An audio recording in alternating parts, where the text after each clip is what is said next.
وجاء فرعون ومن قبلہ، اور فرعون اور اس سے پہلے بھی لوگ، والمؤتفقات، اسی طرح الٹی ہوئی بستیاں، یعنی الٹنے سے پہلے انہوں نے یہ کام کیا جس کے نتیجے میں ان بستیوں کو الٹ دیا گیا. تو یہ قومیں بھی لے کر آئی بالخاطئہ، بڑے جرائم. خاطئہ خطیہ سے نکلا گناہ کو کہتے ہیں. جا کے بعد جب با آتا ہے تو اس کا معنی آنے کے بجائے لانا بن جاتا ہے، یعنی یہ لوگ بھی مرتکب ہوئے، یہ بھی لائے بڑے گناہ کو. وہ بڑا گناہ کیا تھا؟ فعصوا رسول ربہم، انہوں نے نافرمانی کی اپنے رب کے رسول کی، رب کے میسنجر کی، رب کے سفیر کی. یہ بات خوب سمجھنے کی ہے. دنیا میں جب کوئی انلیگل کام کیا جاتا ہے تو اس کو غیر قانونی کہا جاتا ہے، اس کی سزا بھی تھوڑی ہوتی ہے. وجہ اس کی یہ کہ بھائی انلیگل کام کیا ہے، جتنا کام ہے اتنی سزا دے دی جائے. لیکن اللہ کہتے ہیں میں نے بستیوں کو جو تباہ و برباد کیا ہے اس لیے نہیں کہ انلیگل کام کیا انہوں نے، اس لیے کہ انہوں نے اللہ جو خدا ہے، رب ہے، اس کے رسول کی نافرمانی کی.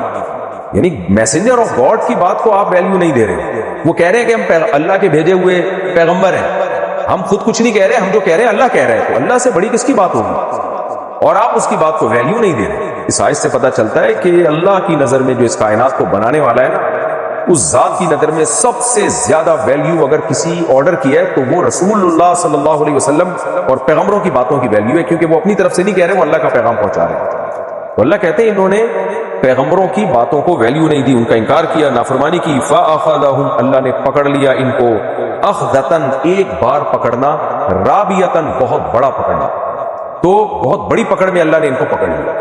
تو وہ بڑی بڑی پکڑ کیوں تھی؟ اس لیے کہ بھائی وہ تم جو ہے نا نارمل آدمی کی یا کسی ریاست کی مخالفت نہیں کر رہے، تم خدا کے بھیجے ہوئے پیغمبروں کی مخالفت کر رہے ہو. مخالفتیں بھی کس بیس پہ؟ فرعون نے کس بیس پہ مخالفت کی؟ کہ یہ مسکین ہے، ان کے مسکین ہونے کو دیکھ رہا ہے، بنی اسرائیل میں ہونے کو دیکھ رہا ہے، ان کے اس پہلو کو نہیں دیکھ رہا کہ یہ میسنجر آف گاڈ ہے. اس سے بڑا دنیا میں کسی کے پاس کوئی مقام نہیں ہو سکتا. انا لما طغى الماء، بے شک ہم نے جب پانی نے سرکشی کی، یعنی نوح علیہ السلام کے دور میں، حملناکم، ہم نے تمہیں سوار کیا تھا، فی الجاریہ، کشتی میں. اللہ نے ہم کو سوار کیا تھا. سوال وہی پیدا ہوتا ہے، ہم تو نہیں تھے اس وقت، بھائی ہمارے باپ دادا کو سوار کیا تو ہم بھی تو ان کی پشت میں تھے. آج وہ سوار نہ ہوتے، یعنی کل وہ سوار نہ ہوتے تو آج ہم پیدا ہی نہ ہوتے. تو جو بچے ہوئے لوگ تھے اللہ نے ان کو کشتی میں سوار کر کیا، اور نوح علیہ السلام کی پھر آگے نسل چلائی. تو ہم بھی اسی وجہ سے بچے، اس لیے اللہ نے ہماری طرف نسبت کی، ہم نے تم کو سوار کیا کشتی میں. لِنَجْعَلَهَا لَكُمْ تَذْكِرَةً، تاکہ ہم اس کشتی کو بنا دیں تمہارے لیے نصیحت. تم جب یہ واقعہ سنا کرو، آسمانی کتابوں میں پڑھا کرو، تمہیں نصیحت ہو کہ بھائی ہمارے باپ داداؤں نے رسول کی بات مانی تھی، اس لیے اللہ نے ان کو بچا لیا. تو ہم بھی بچیں گے جب رسول کی بات مانیں گے. وَتَعِيَهَا، اور ہم نے یہ کام اس لیے بھی کیا، تمہیں کشتی میں بٹھا کے اس لیے بھی بچایا تاکہ محفوظ کر لیں اس واقعے کو. اذن واعیہ، واعی کی میں تفصیل بتا چکا ہوں پہلے. تو محفوظ کرنے والے کان، تاکہ محفوظ کرنے والے کان ان واقعات کو محفوظ کر لیں اور عبرت پکڑ لیں ان سے، بھولے نہیں یہ واقعہ. یہاں بھی آپ دیکھیں کہ ہم جب کوئی چیز سنتے ہیں تو ہمارے کان محفوظ نہیں کرتے، ہمارا دماغ اس کو محفوظ کرتا ہے. لیکن قرآن نسبت کان کی طرف کر رہا ہے، اس کو بھی مجازی نسبت کہتے ہیں. مجازی، کیونکہ قرآن سائنس یا میڈیکل سائنس کی کتاب نہیں ہے، قرآن بلاغت کی کتاب ہے. تو بلاغت کے اصولوں میں جو چیز ظاہر ہوتی ہے نسبت اسی کی طرف کی جاتی ہے. کئی بار میں اس کی مثالیں دے چکا ہوں. ہم کہتے ہیں کہ میری آنکھیں سو رہی ہیں اور اس کے دانت مسکرا رہے ہیں، حالانکہ مسکراتا بھی انسان کا دماغ ہے، سوتا بھی انسان کا دماغ ہے.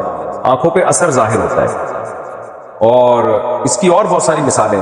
آنکھیں رو رہی ہیں نا، آنکھیں بہہ رہی ہیں تو آنسو بہہ رہے ہوتے ہیں حالانکہ. تو اس سے قرآن کا مزاج سمجھیں کہ قرآن جو ہے وہ بلاغت کی کتاب ہے. اس کے آیتوں کو ایک دم پورا اس کا ظاہری مطلب لے کے سائنس میں فٹ کرنا شروع کر دینا یہ ٹھیک نہیں ہے. وَتَعِيَهَا أُذُنٌ وَاعِيَةٌ، تاکہ ان واقعات کو محفوظ کرنے والے کان محفوظ کر سکیں. فَإِذَا نُفِخَ فِي الصُّورِ نَفْخَةٌ وَاحِدَةٌ، بس جب سور میں پھونکا جائے گا، ایک ہی مرتبہ میں پھونکنا، یعنی ایک زوردار سور میں جب پھونک ماری جائے گی ایک دفعہ میں. وَحُمِلَتِ الْأَرْضُ، اور زمین کو اٹھا لیا جائے گا، وَالْجِبَالُ، اور پہاڑوں کو بھی. فَدُكَّتَا، دونوں کو اٹھانے کا مطلب یہ ہے کہ اپنی جگہ سے ہلا دیا جائے گا. فَدُكَّتَا، دونوں کو توڑ دیا جائے گا، کوٹ دیا جائے گا. دَكَّةً وَاحِدَةً، ایک ہی وہلہ، ایک ہی دفعہ. اتنا زوردار زلزلہ آئے گا کہ ایک ہی دفعہ میں توڑ پھوڑ کے سب کو برباد کر دیا جائے گا. فَيَوْمَئِذٍ پس جس دن ایسا ہوگا وَقَعَتِ الْوَاقِعَةُ ہو جائے گی وہ چیز جس نے واقع ہونا ہے، یعنی وہی جو الحاقہ جس کا ہم نے اس سورت کے شروع میں تذکرہ کیا کہ واقع ہونے والی چیز، ثابت ہونے والی چیز. اللہ کہتے ہیں اس دن وہ واقع ہونے والی چیز ہو جائے گی. وَانشَقَّتِ السَّمَاءُ اور آسمان پھٹ جائے گا. فَهِيَ يَوْمَئِذٍ پس جس دن ایسا ہوگا اس دن یہ آسمان واہیہ بالکل بودا ہو جائے گا. واہیہ کا لفظ اردو میں یہ لفظ آپ نے سنا ہوگا کہ کیا واہی تباہی بک رہا ہے، کیا واہیات بک رہا ہے، تو یہ عربی سے ہی آیا. محدثین جب جرح کرتے ہیں کسی راوی پر تو بعض دفعہ یہ لفظ استعمال کر کہتے ہیں واہن جدن، یعنی واہین تھا اصل میں تو پڑھا جاتا ہے واہن، جیسے داعین کو پڑھا جاتا ہے داعن. تو واہن کا مطلب یہ ہے کہ یہ ریلائبل راوی نہیں ہے، ذمہ دار راوی نہیں ہے. واہی مطلب ایسے بھی کچھ نہ کچھ بول دیتا ہے یہ. تو یہ بھی جرح کا ایک جرح جب کسی پہ کی جاتی ہے تو اس کی ایک ٹرم میں جیسے کسی کو ضعیف کہا جاتا ہے، کسی کو کذاب کہا جاتا ہے، کسی کا کہا جاتا ہے کہ ضبط اس کا ناقص ہے، یعنی الفاظ میں گرفت اس کی مضبوط نہیں ہے حدیث کے الفاظ میں، تو اس طرح واہن کا لفظ بھی استعمال کیا جاتا ہے. تو واہیہ بالکل بودا ہو جائے گا. والملک علی ارجائها اور فرشتے ہوں گے آسمان کے کنارے پر. وَيَحْمِلُ عَرْشَ رَبِّكَ اور تیرے رب کا عرش اٹھائیں گے فوقہم اوپر کی جانب سے، یعنی فرشتوں نے نیچے سے اوپر کو اٹھایا ہوا ہوگا. یومئذ جس دن یہ ہولناک واقعات ہوں گے، ثمانیہ آٹھ نے اٹھایا ہوا ہوگا فرد، یعنی 8 سے مراد وہ 8 فرشتے. حدیث میں آتا ہے کہ اللہ کے عرش کو 4 فرشتوں نے اٹھایا ہوا ہے. تو جب قیامت قائم ہوگی اور اللہ حساب و کتاب کے لیے آئیں گے تو 8 فرشتوں نے اللہ کا عرش اٹھایا ہوا ہوگا. یہ تمام باتیں ہمیں سمجھانے کے لیے، ورنہ ان کی حقیقت اللہ ہی جانتے ہیں. کیونکہ ظاہر ہے کوئی یہ تو نہیں ہے کہ اللہ کا عرش گریویٹی کی وجہ سے نیچے کو آ رہا ہے تو فرشتے اس کو اٹھا رہے ہیں، اور ظاہر ہے اللہ کی ذات کو کوئی بھی نہیں اٹھا سکتا.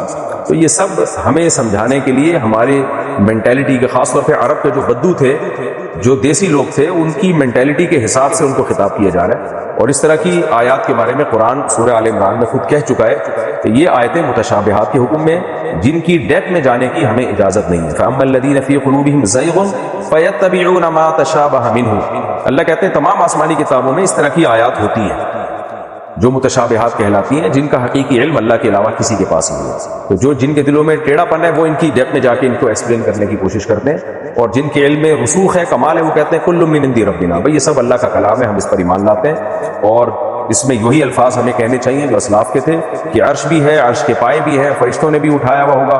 کیسے؟ کما ہوا لائق بشانہ، بھائی اس کی کیفیت میں ہم نہیں جاتے، نہ ہم اس کے مکلف ہیں.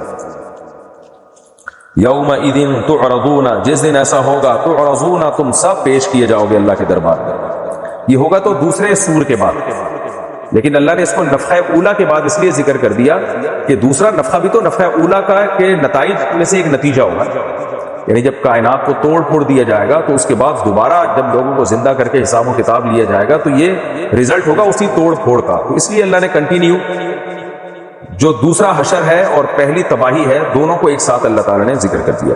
یومئذ تعرضون جس دن تم لوگ پیش کیے جاؤ گے اللہ کے سامنے، لا تخفی منکم خافیہ نہیں چھپی ہوگی تم سے کوئی چھپنے والی چیز، سب کچھ تمہارے سامنے ہوگا، یعنی تمہارے اعمال.